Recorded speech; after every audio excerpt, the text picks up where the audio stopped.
party వచ్చింది 2 సంవత్సరాలైంది రేవంత్ రెడ్డి ఏం చేశాడు కాంగ్రెస్ పార్టీ ఏం చేసింది అన్నాడు మరొక ప్రశ్న అడుగుతున్నారు వారిని అయ్యా మీరు 10 సంవత్సరాల తెలంగాణ రాష్ట్రాన్ని రాజుల దొరల మీరు 4 గోడల మధ్య మీ తండ్రి కొడుకు బావ కూతురు మీ కుటుంబం పరిపాలించినప్పుడు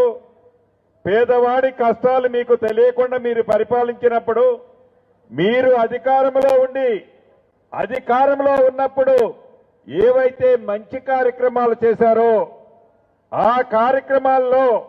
మేము ఏదైనా తగ్గించామా మేము ఏదైనా తీసేశామా మేము ఏదైనా వద్దు అనుకున్నామా నువ్వు రాజు ఆరోగ్యశ్రీకి 5 లక్షల రూపాయలు ఇస్తే ఈ ప్రజా ప్రభుత్వం